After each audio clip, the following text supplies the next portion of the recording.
Hola mis queridos youtubers, bienvenidos al taller de la ciencia. Hoy vamos a continuar con el curso de la medida su incertidumbre y tolerancia que empezamos hace unos días. Vamos a ver el capítulo 5 de la primera parte. Está dedicado a, se titula Interpretando los datasheets. Está dedicado a analizar distintos instrumentos, como en su especificación encontrar la información que necesitamos útil en cada caso para realizar los cálculos de incertidumbre en cada medida que queramos realizar. Y bueno, pues vamos a empezar con ello. Adelante.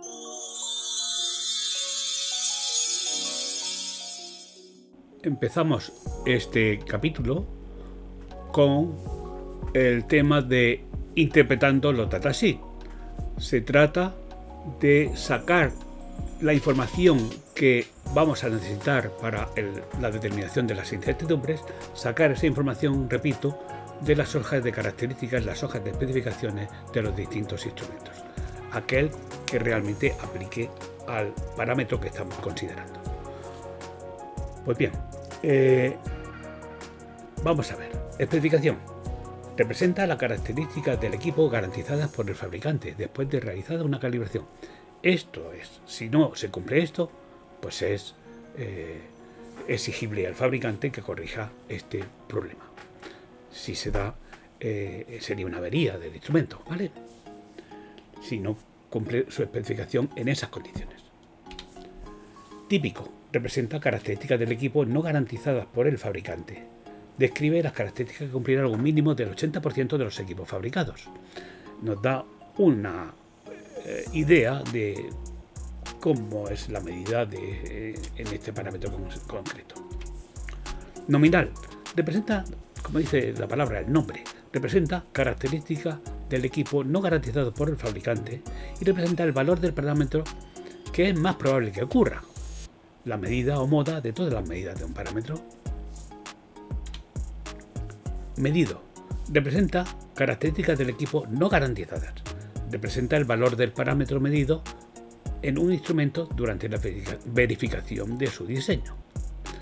Antes de continuar y en cada uno de los equipos que vamos a ver ahora, a continuación, quiero indicar que lo que aquí vamos a obtener de estas especificaciones van a ser fundamentalmente distribuciones rectangulares, es decir, de aquellos valores en los que hay que dividir, si recordáis de capítulos anteriores, por el divisor raíz de 3. Una especificación rectangular, pasamos a especificación de Gauss para obtener la incertidumbre típica dividiendo por raíz de 3.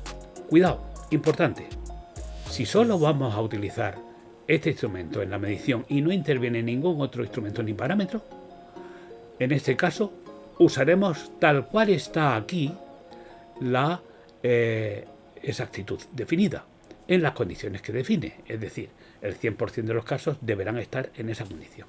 Y esto tiene relación directa con el parámetro especificación, ¿vale?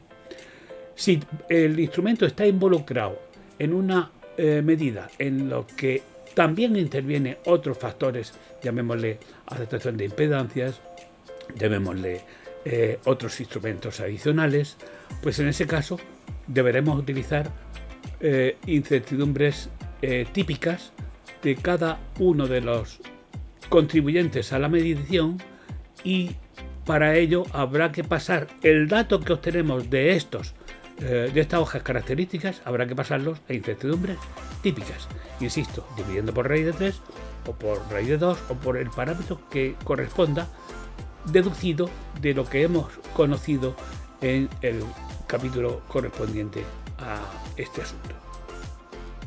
Antes de continuar, mi agradecimiento a Keysight Technology por permitirme el uso en el libro y en el curso, el uso de especificaciones públicas, por supuesto, y datos de sus instrumentos, ¿vale? Quiero dejar bien claro que me siento muy agradecido por todo ello. Y bueno, deciros que vamos a ver ahora diferentes instrumentos muy utilizados en electrónica en diferentes mediciones, ¿vale? Por el primero que vamos a empezar va a ser el multímetro 34401A de Keysight Technology, un multímetro de 6 dígitos y medio, muy extendido. Vamos a ver los detalles. Vamos a ver datasheet de multímetros. Como ejemplo de este documento estudiaremos los datos de la hoja de especificaciones del multímetro de Keysight Technology 34401A de 6 dígitos y medio. Esta especificación vamos a verlo solamente para el voltaje de continua, voltaje de C, y supongamos que lo ponemos a una escala de 10 voltios. Pues bien, la especificación dice que la exactitud es más o menos el tanto por ciento de la lectura que estamos teniendo en el multímetro en ese momento, más el tanto por ciento del rango empleado. El rango en este caso sería este, y la lectura la que nos esté dando el multímetro. Imaginemos que nos está dando pues 5 voltios y estamos en la escala de 10 voltios. Pues será un 0,0015% de los 5 voltios más un 0,0004% del rango de 10 voltios, en este caso de 10 voltios. Eso sí, importantísimo, eso a las 24 horas después de haber sido calibrado durante las primeras 24 horas y en estas condiciones de temperatura. Esto no es lo normal, salvo que se quiera una precisión, una exactitud muy elevada. Entonces calibraremos el instrumento y lo usaremos dentro del intervalo de 24 horas. Si no hace falta eso, y más bien el caso normal es calibrar pues cada año aproximadamente. Eso depende de la recomendación del fabricante y de la política de calibraciones que tenga la empresa que utilice el instrumento. Pues bien, en términos general, digámoslo así, vamos a tener que será un 0,0035% de la lectura más un 0,0005% del rango. Y esa será la inexactitud, la exactitud que tiene el instrumento en la medida de 5 voltios. Eso es importante que digamos que esto ocurre siempre y cuando estemos dentro del año después de la calibración y a una temperatura de 23 grados más o menos 5 grados. Si no estamos a esa temperatura, sino que estamos fuera de ese rango, debemos añadirle este porcentaje de la lectura y este porcentaje del rango, ¿vale? Y eso por grado que vayamos incrementando.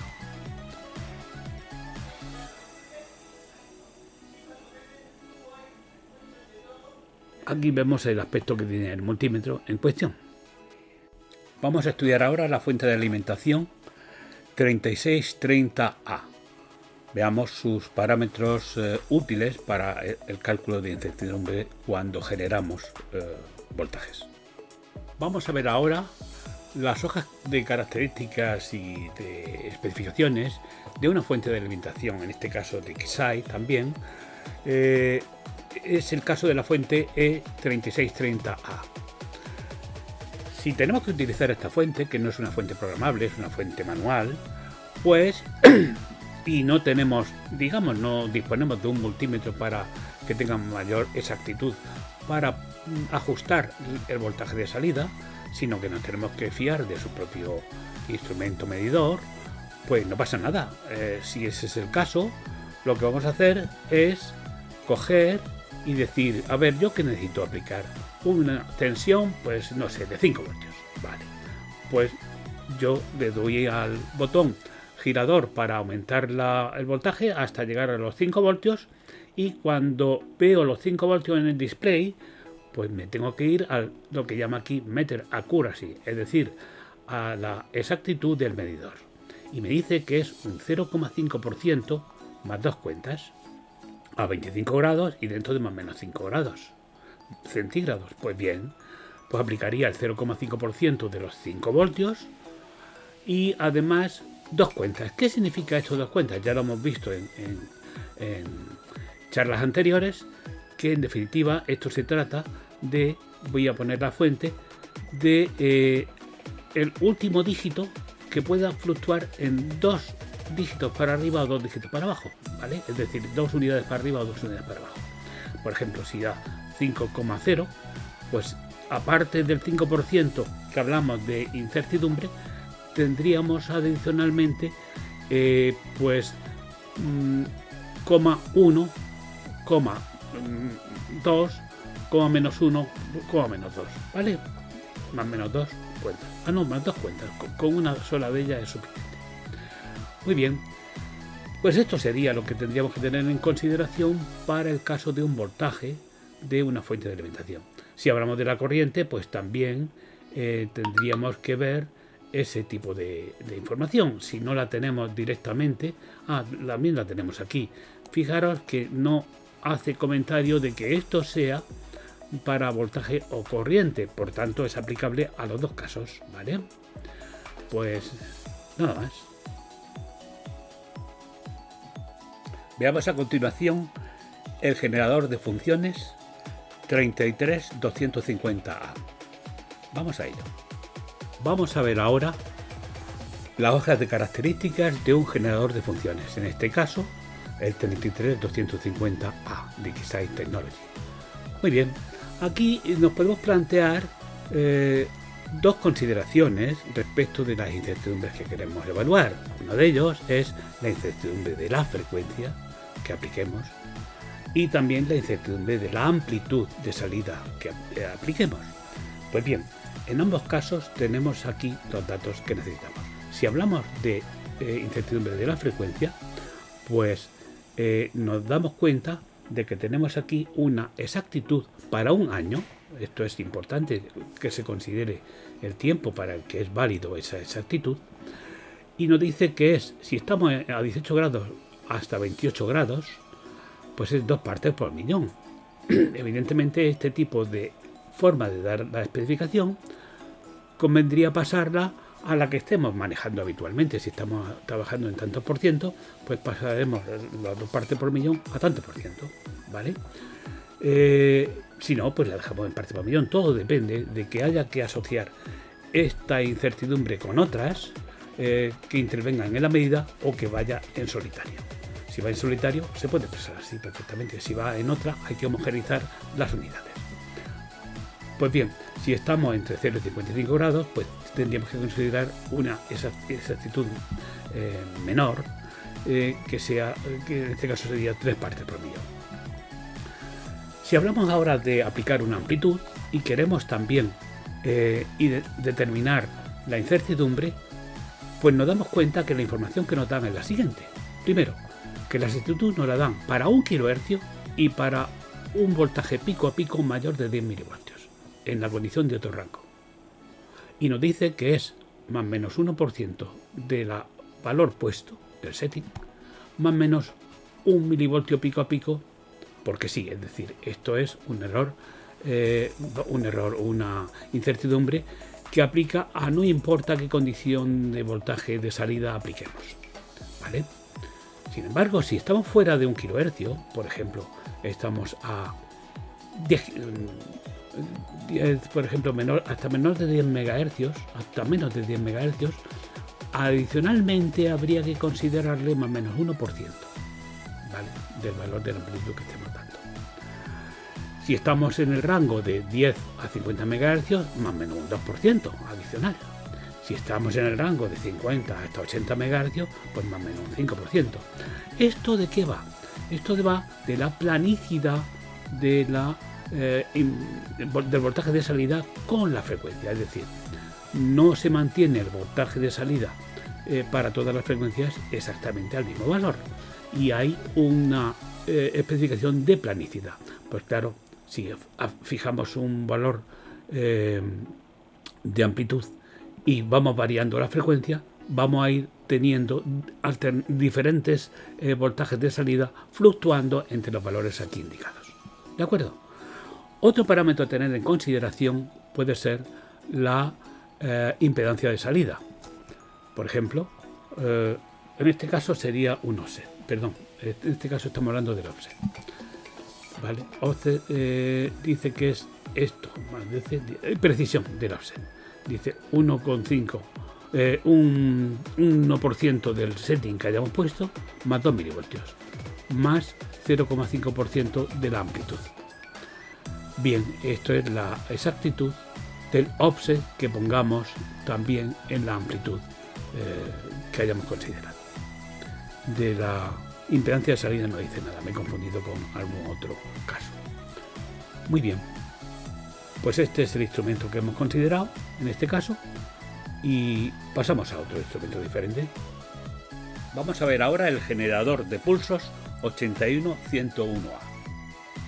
Vamos a ver ahora las especificaciones de un generador de pulsos, en este caso el 81101A. Bien, aquí nos pasa lo mismo que en el generador de funciones. Aquí podremos tener podremos tener pues incertidumbres en la amplitud que generemos o incertidumbres en el periodo y ancho de pulso, el jitter, etcétera, en varios parámetros a considerar. Bien, pues aquí tendremos que irnos a, como siempre, a accuracy, a exactitud. En cuanto al periodo, bueno, pues en cuanto al periodo, la exactitud con PLL, porque hay dos opciones, PLL o VCO, ¿vale? Phase Lock Loop o voltaje control oscillator, ¿vale? Es decir, oscilador controlador de voltaje. Muy bien, pues en el caso de PLL tendremos que es más o menos 0,1%, ¿vale? En cuanto al ancho de pulso, tendremos más o menos 5%.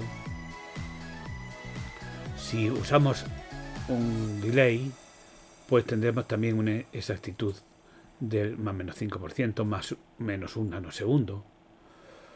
Si usamos doble pulso, también tenemos aquí la exactitud. El tiempo de subida o de bajada, ¿vale? En este caso tenemos aquí también la exactitud de ese parámetro.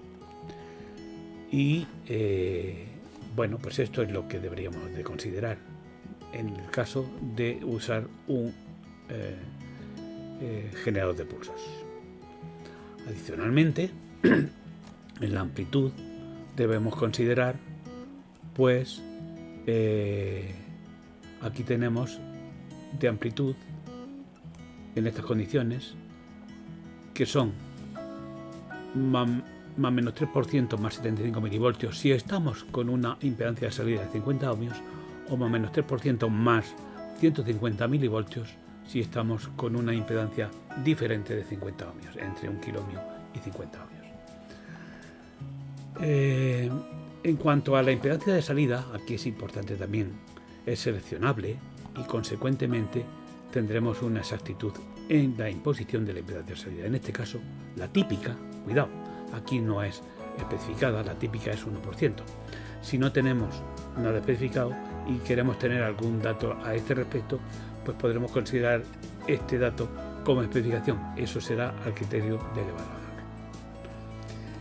Y bueno, nada más, indicar que este es el aspecto que tiene este generador de pulsos que hemos analizado ahora mismo.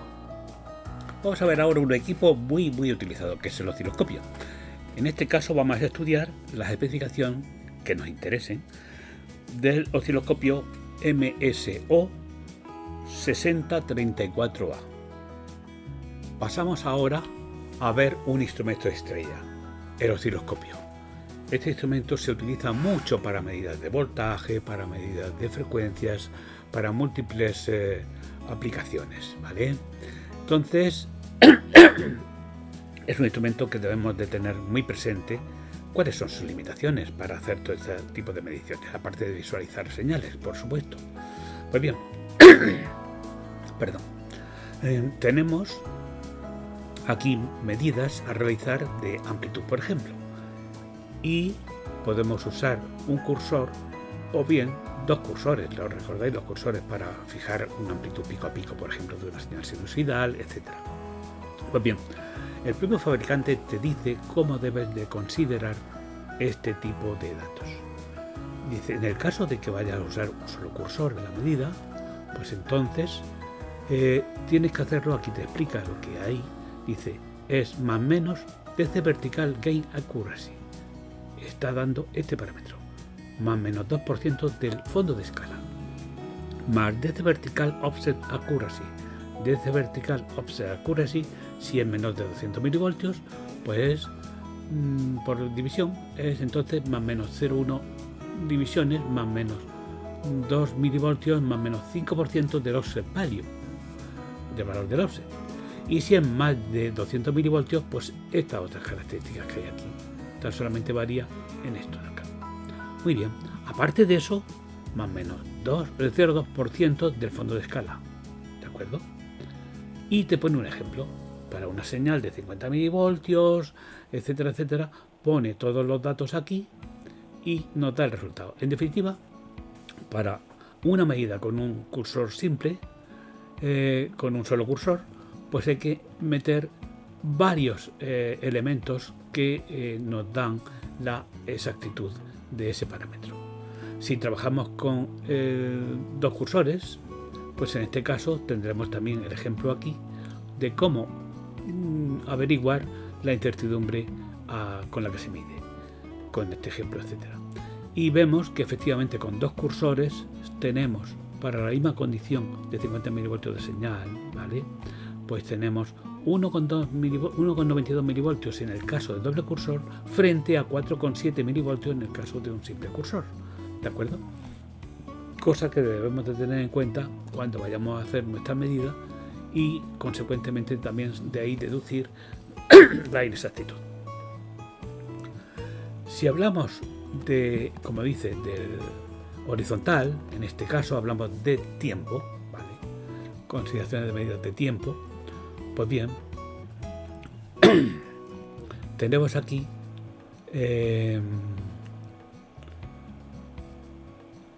dice la base de tiempos, la escala de tiempos tiene más o menos 15 más 2 por el tiempo que ha transcurrido en años desde la calibración, en partes por millón, ¿vale? Y si vamos a hacer una medida, análogo delta T accuracy, aquí está, y nos pone también un ejemplo, ¿vale? Nos dice que es medida en el mismo canal, o también puede ser de canal relativo al otro canal. Usando el mismo canal, pues es este porcentaje de la lectura más menos este porcentaje de la anchura, más menos 2 picosegundos del tiempo de anchura de la pantalla, ¿vale? En definitiva, del fondo de pantalla en el sentido horizontal. Y esto es lo que nos facilita el fabricante para deducir esta incertidumbre. Fijaros lo importante que es la calidad de la documentación que un fabricante proporciona. Seguramente ahí está también invocado el precio, pero hay que pensar efectivamente que esta información requiere mucho estudio, mucho análisis y mucho tiempo para poder proporcionarla. Y eso es así, pues el costo evidentemente aumenta. Si bien es cierto que tenemos en nuestra mano el control absoluto de la medida que vamos a hacer, cosa que no sería factible con el uso de instrumentos cuya documentación sea mediocre o no exista.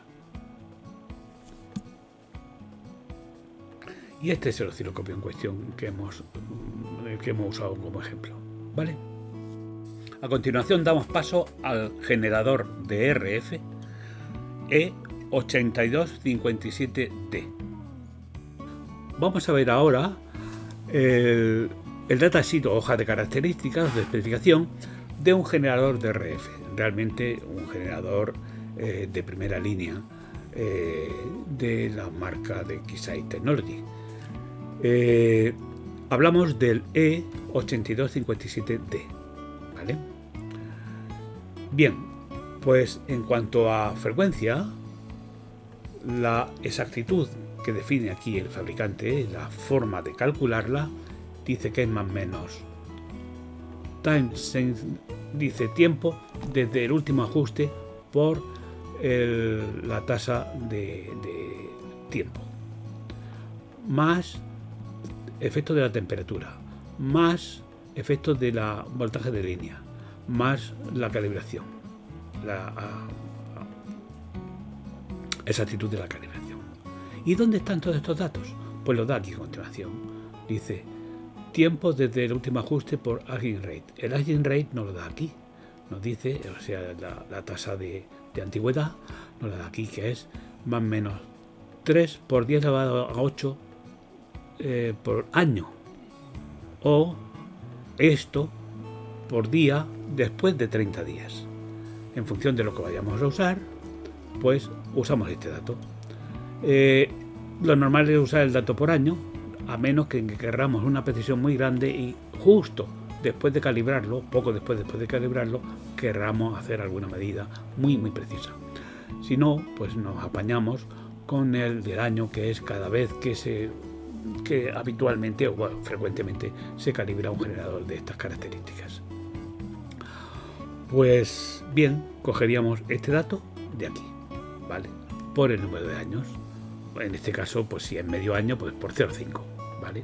Desde que se calibró la última vez. Después, efectos de la temperatura. El efecto de la temperatura hay que añadir esto.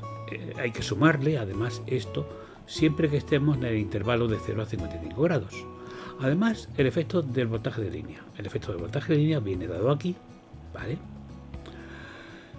Y después la exactitud de calibración. La exactitud de la calibración viene dada aquí. Initial Achievable Calibration Accuracy, que es este parámetro de aquí. Pues bien, usando esta fórmula que nos da el fabricante, tendremos la exactitud de la frecuencia para calcular la incertidumbre de la frecuencia que hemos aplicado en nuestro instrumento. Si hablamos de amplitudes, aquí pues también tenemos bastante información en función del rango de frecuencia que usemos. Por ejemplo, si vamos a trabajar con 10 GHz, pues usaremos esta línea de aquí. Y si vamos a trabajar con una potencia de menos 5 dBm, pues nos iremos desde aquí en esta línea hasta, usando esta matriz, hasta este valor, que nos daría más o menos 0,8 dB, ¿vale? Pues cuando apliquemos una frecuencia concreta a la salida del generador, que sepamos que hay una incertidumbre de más o menos 0,8 dB solo por este caso. Fijaros que puede ser incluso mayor si ya trabajamos bien a otras frecuencias o bien a otras amplitudes. También si usamos la opción 1E1, que es la que yo habitualmente he usado en muchas ocasiones, pues en este caso tendríamos para la misma frecuencia de salida, 10 GHz, pues tendríamos mirar y 5 la misma exactitud, ¿vale? En función de las opciones, pues así nos da este valor de incertidumbre. Y estos son, como siempre he dicho, incertidumbres rectangulares, ¿vale? Con una distribución rectangular. Es decir, el 100% asegura el fabricante que el 100% de los casos tiene este valor, y no deja pasar al mercado ningún caso en el que la exactitud sea peor que esta. Si usamos modulación de pulso, pues hay que añadir aquí una cierta, ya que el nivel se ve influido, ¿verdad?, una cierta incertidumbre. En este caso, si está el ALC en ON, que es el control de nivel, ¿vale?, Automatic Level Control, pues tendremos que añadir a la incertidumbre de amplitud también la debida a la modulación que efectuamos, y en este caso es más o menos 0,5 dB, ¿vale? Esto es típico, dice aquí, ¿vale? Y si está en off, pues fijaros que aumenta todavía más. Si el ALC está en off, pues aumenta todavía más la incertidumbre. Normalmente pues se utiliza el ALC en on, ¿vale? Y si nos vamos a explicaciones para relación de onda estacionaria, voltaje standing wave radio, pues aquí nos vemos, es que, cuidado, es que este parámetro de adaptación de impedancias, cuando trabajamos en RF a altas frecuencias, tiene un valor, un peso muy importante. Realmente a veces puede llegar a ser el peso más importante de la medida que estamos haciendo, mayor incluso que los niveles que podemos estar aplicando, que necesito de los niveles me refiero. Por esto hay que tenerla muy en cuenta cuando trabajamos con radiofrecuencia. Pues bien, en este caso, si estamos trabajando como antes, en el ejemplo de antes, a 10 GHz, pues tendremos una relación de onda estacionaria de 1,6 relativo a 1. Como valor típico. Como no tenemos otro valor mejor, usaremos este como valor de SWR, ¿vale? Si tenemos una opción determinada, pues tendríamos también una consideración diferente. Pero en fin, esto es un valor muy típico si trabajamos en la banda de frecuencia de esta, de 1,6 relacionado con 1, ¿vale? Y este es el generador en cuestión, un gran veterano. Vamos a ver ahora las especificaciones del medidor de potencia E4418B con el sensor E4412A. Vamos a ver ahora otro instrumento muy utilizado en RF, es el Power Meter o medidor de potencia. En este caso vamos a usar un veterano que es el Keysight Technology E4418B con el sensor, este es el medidor, junto al sensor E4412A. Pues bien, perdón, aquí nos da la exactitud, dice exactitud absoluta es este valor en dBs o bien un 0,5% lineal. Dice que añada, aquí nos dice un poco todo lo que hay que hacer, que añada el correspondiente power sensor linealidad, la linealidad correspondiente, el porcentaje de linealidad correspondiente de las tablas 6, 9 y 10 para E-series o de la tabla 14 para esta serie de sensores. Esto lo vamos a ver después, lo veremos aquí. Esta es la tabla, por ejemplo, 6, aquí está, hay que añadir esta linealidad en función de la potencia a la que estemos trabajando, pues, y con la temperatura, pues añadiremos estos porcentajes adicionalmente, ¿vale? Vamos a ver, vamos a continuar. En cuanto al ajuste de cero, pues también nos dice que nos refiramos a la tabla 1 para esto. La tabla 1 creo que estaba por aquí. Y es esta, tabla 1. Efectivamente, aquí viene el ajuste de cero, que es más o menos 50 picovatios. La deriva de cero. La medida de ruido. Vale. Pues estos son parámetros que hay que considerar para la incertidumbre total. Cuidado, aquí, como decimos, vienen incertidumbres rectangulares en general, ¿vale? Por consiguiente, a menos que se pida lo contrario, por consiguiente habrá que considerar su paso a incertidumbres típicas para luego agruparlas en un solo elemento de incertidumbre. Pues bien, vamos a ver ahora a continuación también algo más, y es el Power Reference. La referencia de potencia es que este medidor de potencia tiene una fuente de referencia de potencia que nos sirve como calibrador para hacer la calibración de cero, etcétera, ¿no? Para poner un reset del instrumento. Pues bien, aquí nos da la exactitud que tiene. Fijaros que aquí habla para 2 años, es decir, es algo muy estable. La frecuencia es una frecuencia nominal de 50 MHz, típica. Quiero decir que solo esta frecuencia no es gobernable. Y fijaros que tiene una adaptación muy buena, 1,06 máximo, ¿eh? Y bien, pues adicionalmente a esto podemos añadir este punto de aquí, que sería la adaptación. Y por ejemplo para 10 GHz, si estamos hablando de 10 GHz, tendremos 2 a 6 GB, de 6 a 11 GB, 1,2. 1,2 relativo a 1, ¿vale? o sea, un 1,2 de SWR. Y bien, con esto hemos visto los parámetros fundamentales. Una cosa interesante adicional, y es el factor de calibración, que también se tendrá en cuenta en la incertidumbre. Y esto nos dice que cuando calibramos el sensor, pues en función de la frecuencia tenemos un valor de incertidumbre u otro.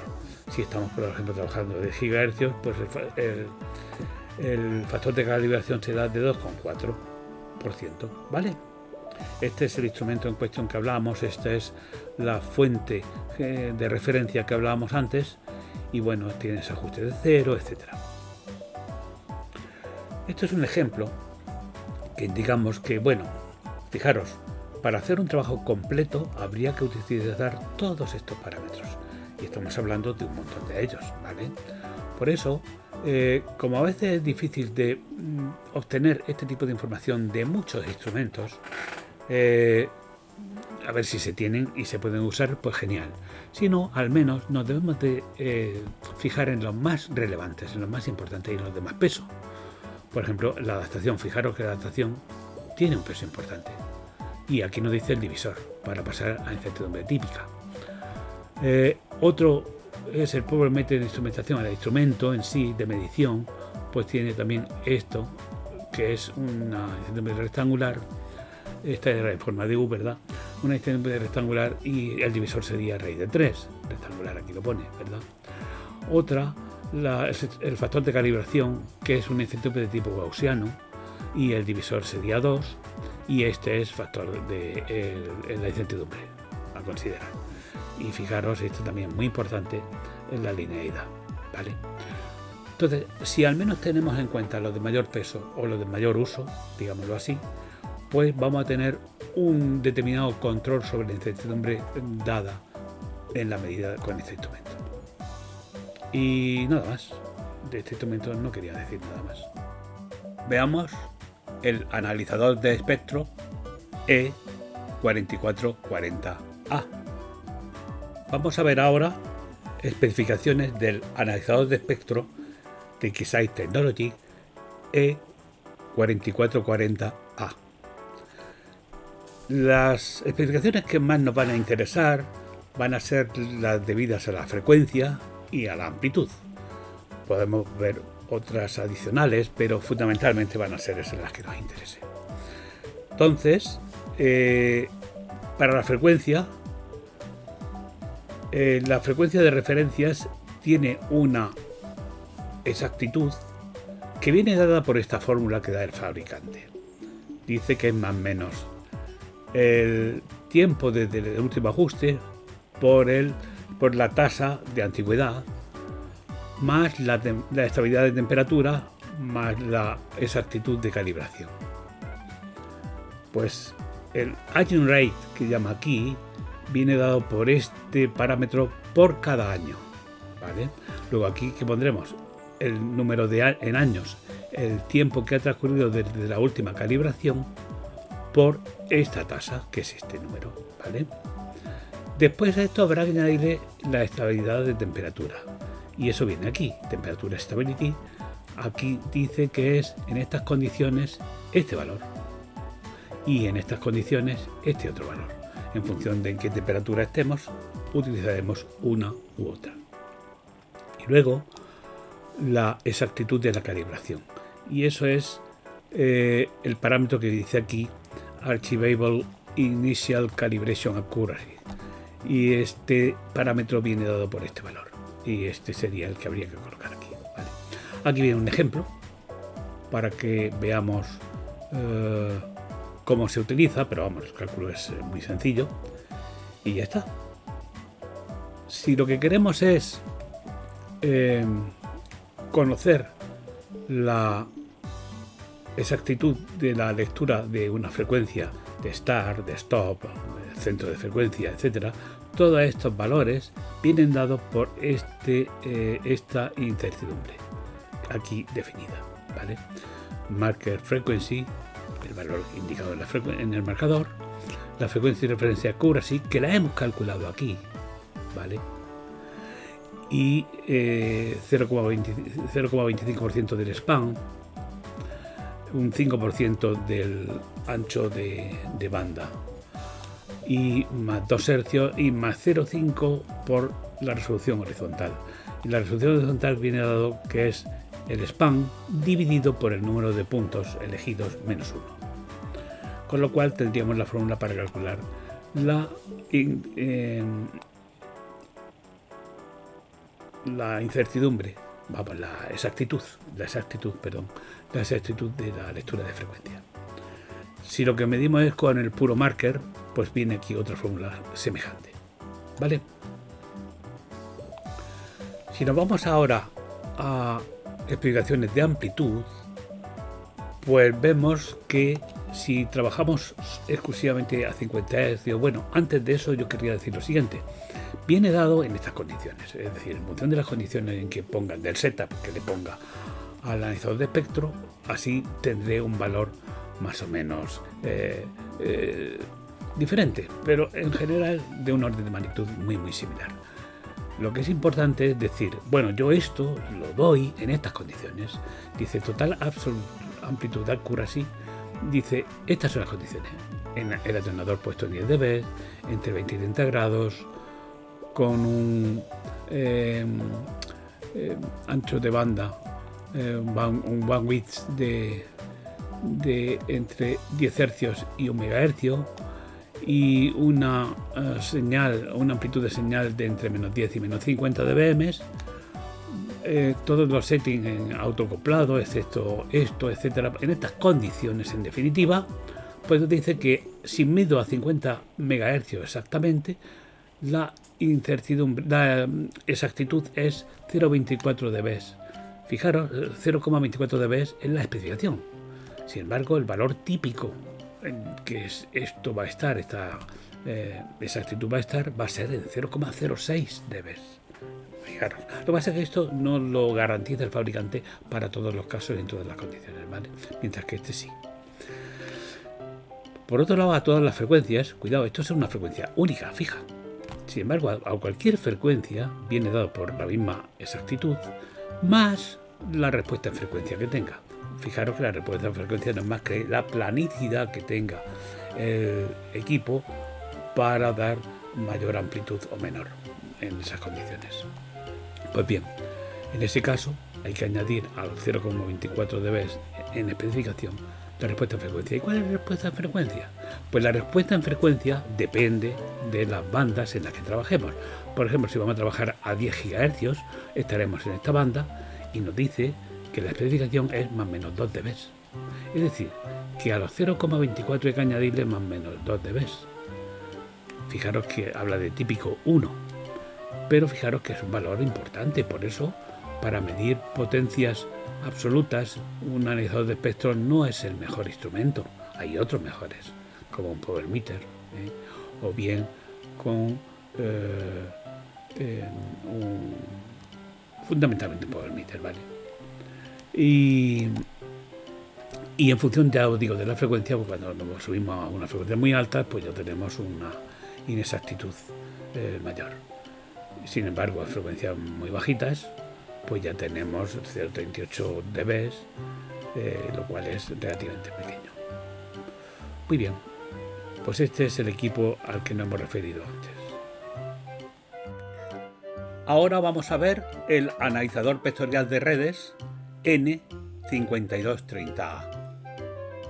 Vamos a ver ahora el datasheet de un analizador vectorial de redes.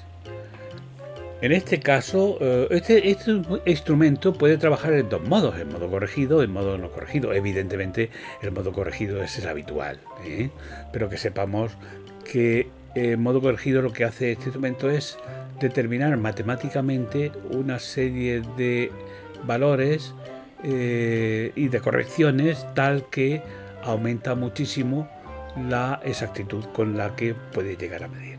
Pues bien, en este caso, las adaptaciones de los puertos de entrada y salida, o de generación y medida, pues son para una frecuencia, por ejemplo, de 10 GHz, pues el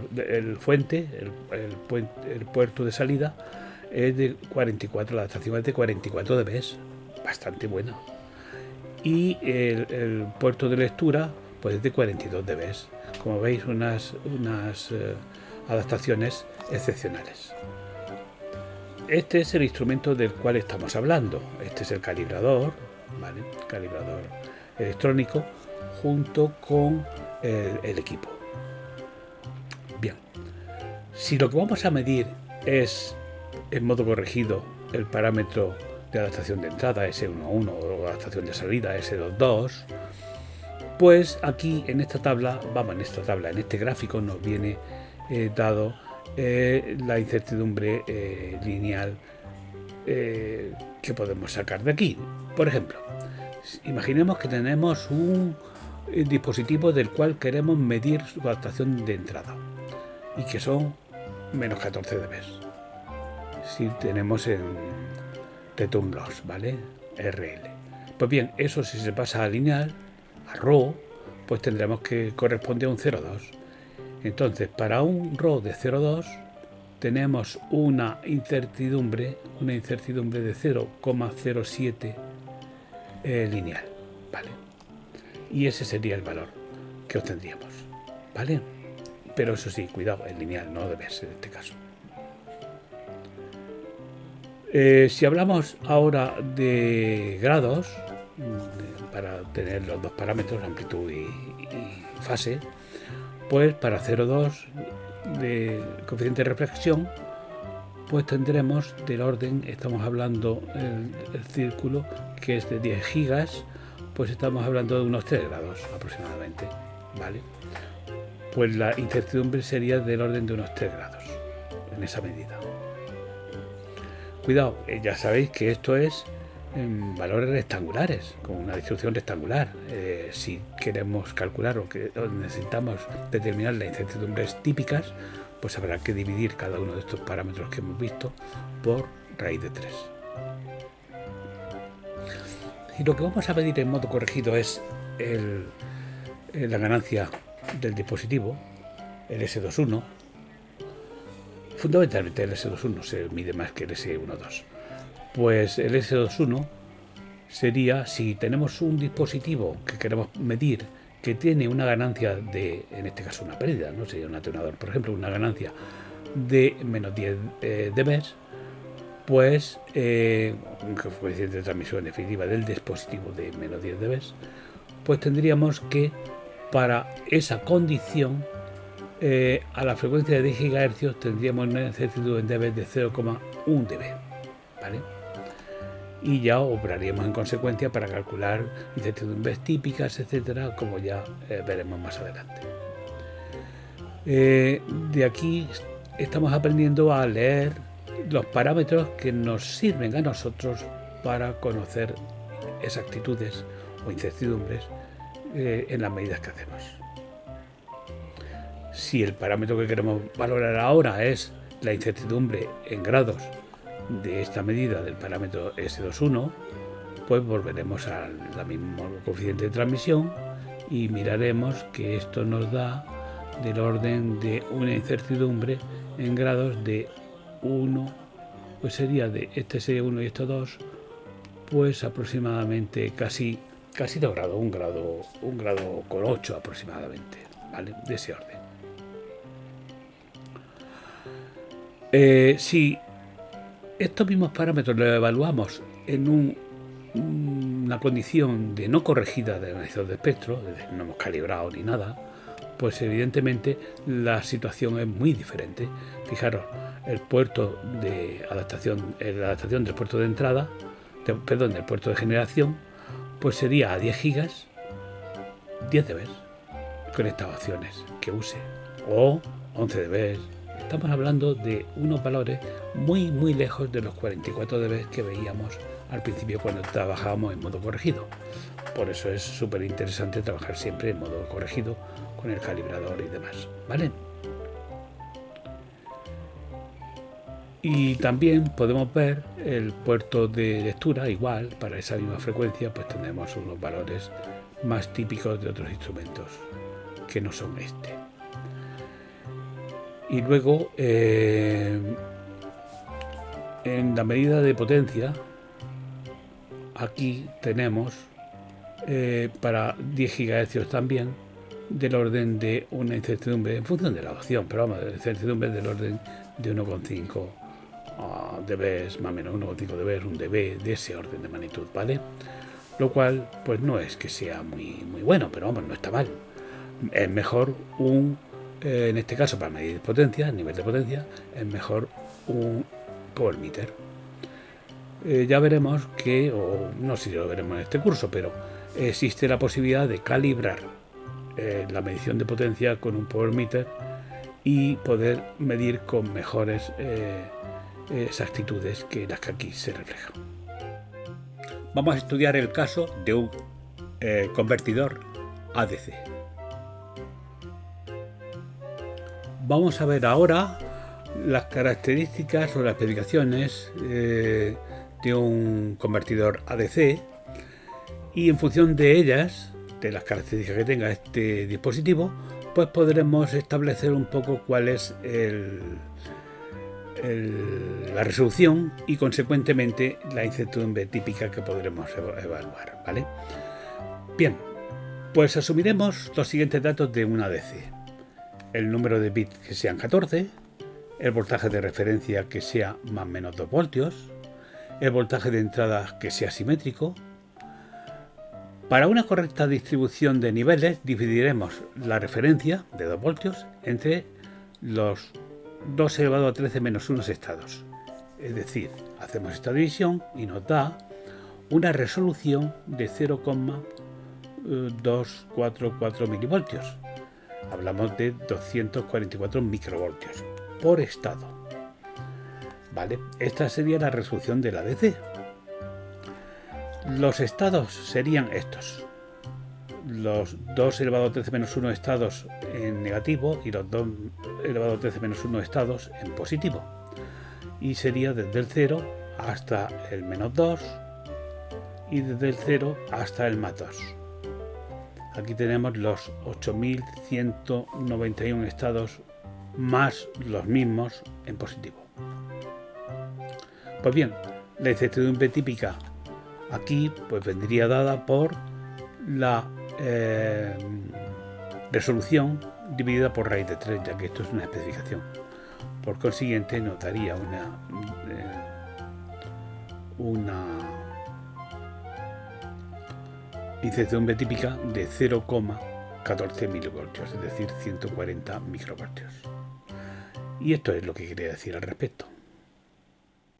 Veamos la inestimable utilidad de un certificado de calibración que podamos tener de la calibración de alguno de los instrumentos que estamos utilizando. Vamos a ver ahora los importantes beneficios que podríamos obtener usando los certificados de calibración de los instrumentos que utilizamos. Para conseguir medir con una incertidumbre menor que la indicada por el fabricante, lo cual no es poco, es importante esto, en su especificación, siempre podremos recurrir al certificado de calibración del instrumento, eso sí, con ciertos cuidados y requisitos que garanticen la validez. Por ejemplo, que la medida se realiza en un periodo de tiempo cercano al de calibración para que la deriva del instrumento sea pequeña. Para que os hagáis una idea, esto funciona igual que un reloj. Si tenemos un reloj muy bueno, lo ponemos en hora exacta un día, con algún patrón que sea realmente efectivo, quiere decir que sea un patrón veraz, y nos damos cuenta que pasa un año y como mucho se desvía un par de segundos. Ese sería un reloj buenísimo, evidentemente. Sin embargo, hay otros que tú lo pones en hora y al cabo de un mes pues ya se ha ido 3 minutos. Hay que volverlo a poner en hora, etcétera. Hay una deriva en el tiempo y eso ocurre con cualquier instrumento, por envejecimiento de los materiales, aunque tengan incluso sistemas de recalibración, etcétera. Entonces, el envejecimiento es inevitable y con el tiempo los parámetros de los equipos pues van degradándose. Para ello hace falta hacer calibraciones periódicas. eso nos garantiza que en el tiempo de uso pues no se desvía en más de lo que dice la especificación. Bien, si queremos algo mejor que eso, que lo que dice la especificación, deberemos estar seguros de que un equipo que calibramos no deriva prácticamente casi nada, o podremos evaluar cuánto deriva en el plazo de 6 meses, por ejemplo, y lo usaremos en esas condiciones de esa manera con el certificado de calibración. Será mejor que en el plazo de un año, por ejemplo. Eso sí, si hemos podido asegurarnos de que la deriva que tiene el instrumento es sensiblemente menor que la especificación que dice el fabricante. A veces eso es así, pero hay que confirmarlo previamente. Hay que saber cuál es la deriva real que tiene el determinado parámetro que vamos a usar y verificar que eso es correcto. Por eso es importante que se haya realizado previamente un estudio de medición de la deriva del instrumento en el tiempo para el parámetro que nos ocupa. Mirad, esto es algo que podemos ver e intuir de lo que ocurre con un reloj como ejemplo de un instrumento de medición. Y es que calibramos en un punto entre los límites, justo a la mitad más o menos del límite superior e inferior, estamos calibrando ahí, pero con el tiempo va derivando y llega un momento en que este tiempo es el que debemos establecer para que no se salga de la especificación de fabricante.